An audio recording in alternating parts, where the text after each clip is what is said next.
again. Local boy, made good. I'm delighted to welcome George Evelyn, aka Ease, Nightmares on Wax, Maestro. We've known each other quite a few years. Although we were just saying earlier on, we've not seen each other for 15, maybe? Maybe. Maybe longer. You came up from London on the train, and I'm wondering what it was like getting off the train and walking into Leeds and... Cold, raining, fast. No, I mean, it's funny always coming back to Leeds, but it's always nice to come back. It's great not knowing where anything is, or how to get anywhere. It's perfect. Well, when was the last time you were here? Last time I came was in April, when I came back with my wife for a birthday and had a little family gathering and stuff. So, but I do come back sporadically.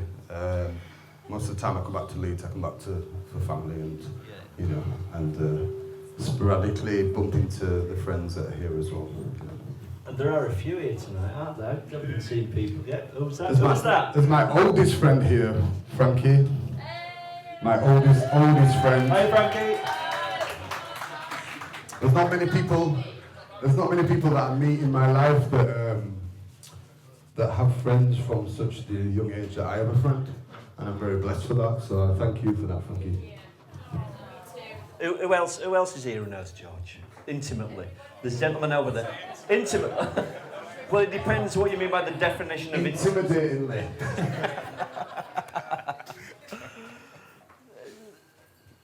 So you come back sporadically from Ibiza. How did you end up in Ibiza?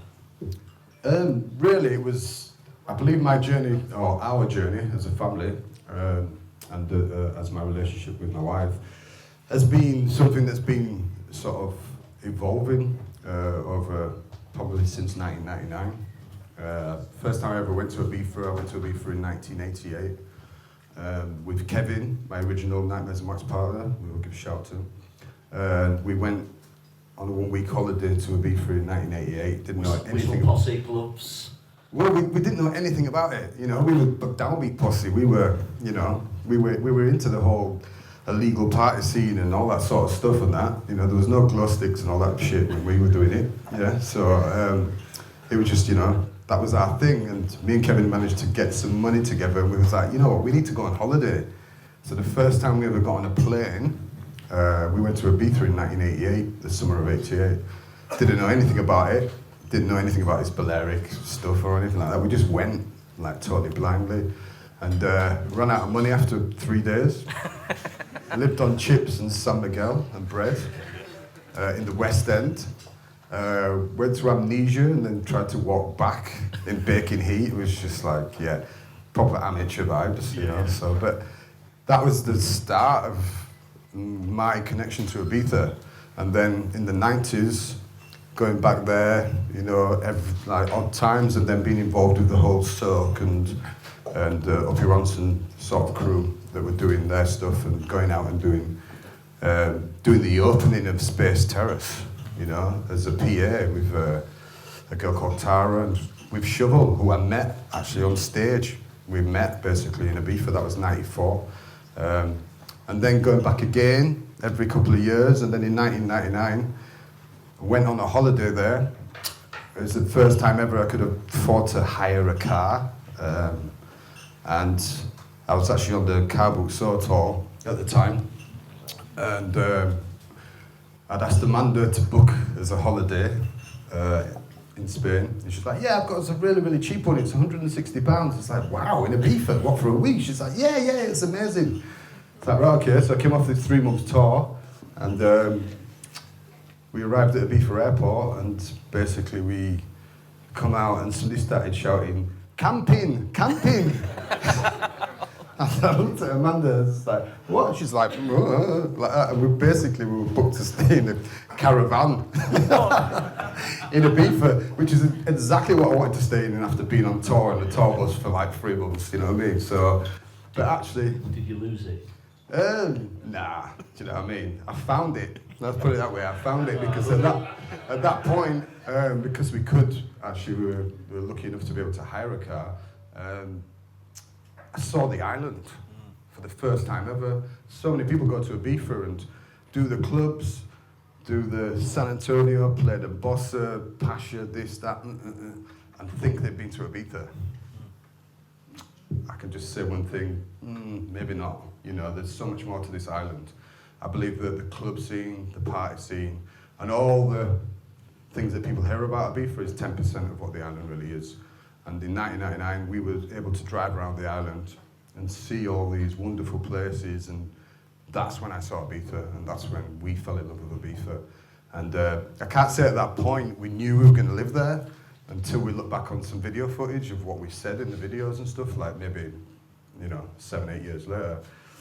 So fast forward to 2005, me and Amanda got married in Thailand, and we came back to what was our dream home in Bramley, with a studio. Hey, hang on a minute, there's nothing wrong with Bramley. I was born there, all right? This is true, man. This is my reality. This is true to me. All I ever dreamed of was having a nice big house and my own studio in there, and being able to be self-sufficient when it comes to making music.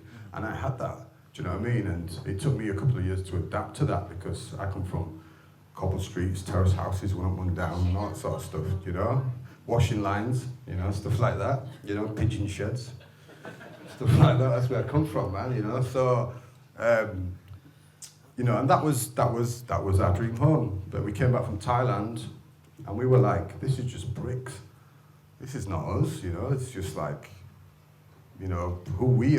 What do we want? Do you know what I mean? And it was like kind of, do we want to bring our daughter up in England? And the answer was no. Do we want to spend any more time in England? It was like, no. It was just like, well, where do we want to be? Where do we want to go that we would still have a family connection? And where do we live? And it was like Ibiza. So it was like, well, should we move to Ibiza? Right? And I must admit, when we approached our house and we kind of had that kind of sort of, I would call it like a bit of an epiphany of like, this is just a house. The house is not you. You are you. Having that, it wasn't until probably maybe 2 days later we were drunk in the back of a taxi and we was like, should we move to Ibiza? Yeah, let's move to Ibiza. Yeah. And basically 18 months later we were in Ibiza. It was really, really like that. And then since then, I would say that the George Evelyn or even the Amanda Evelyn that left Leeds, I don't know where they are now. I believe that. That I've become. I'm not a human being. I'm a human becoming. I don't know who I am, but I'm going to enjoy finding out. So what is the George Evelyn that you left behind? Oh, jumped up little shit. No, I mean, I come from when I think about my background and the things you pick up when you're growing up, I think probably a lot of people have it in their lives where you pick things up and you think, yeah, I'll have a bit of that, that's me. I'll have a bit of that, that's me. And we pick all these things up and then we try to live by them. And then when you try to live by them, that just creates stress. Yeah. Do you know what I mean? And really, stress is just an illusion of you not being yourself. Do you know what I'm saying? So it's over time and over the tests that we have and that we attract to ourselves in our lives that we are able to alleviate ourselves from these things, from these illusions. So that's why I say, actually, living in Ibiza, the one thing what happens when you live in Ibiza is that you can't get away from yourself. It's a very small island, and when you've got the winter, which I love the most, there's no hiding place. You've only got your thoughts. You might have, all right, you've got your family, and you might have your social scene and that kind of foundation, but realistically, you've got to deal with yourself, and Ibiza's a very magical place when it comes to energy, and it has this magnetic energy that kind of magnifies everything, the good or the bad.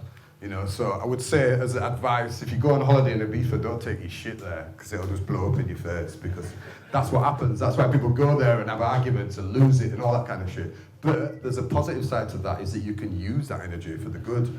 And what's still happening with me is that a lot of my old stuff and a lot of things that I've done in my past, you know, stuff that probably, you know, that have not been, how can I say, they've not served me in a positive sense, have been brought to the forefront, whether that's my attitude or the way that I've been in a certain situation or whether I've not dealt with certain things, have really come to the forefront, you know. So, and what happens is the unraveling of yourself, yeah, and realistically, and I believe this is what everybody wants, all I want is peace.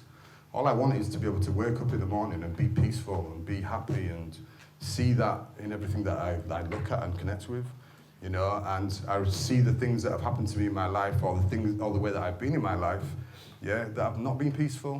Do you know what I mean? Whether they're through my, you know, my ghetto attitude or my bad boy attitude or my egotistical attitude, you know, and I just believe that everything you say and everything that you do, you make an imprint, yeah, and it's recorded within yourself, yeah. Nobody might even know about this stuff, but it's still within you. And my realization is that I have a choice of what it is that I say and how I am and how I interact with this world, yeah. So every next footstep that I take, I want it to be in the right direction. Do you know what I'm saying? So the old George didn't think about that shit. Do you know what I mean? So I'm not saying that I know who I am right now, you know. What I'm saying is that I'm going to enjoy finding out. That's the most important part, is that I'm enjoying everything of who I am becoming. Wow, that's really beautiful, is that? Really beautiful, thank you. So I was saying to you, when you first came in, I was reading the sleeve notes right at the back of your new album. And there's such beautiful words in there. You know, you talk about connections that you're making with all the musicians that are involved in that. And I'm guessing that's come out of being in Ibiza. And I wonder, from listening to the album, it sounds to me, and this is my context now, it sounds like your day in Ibiza. That's what the album sounds like to me.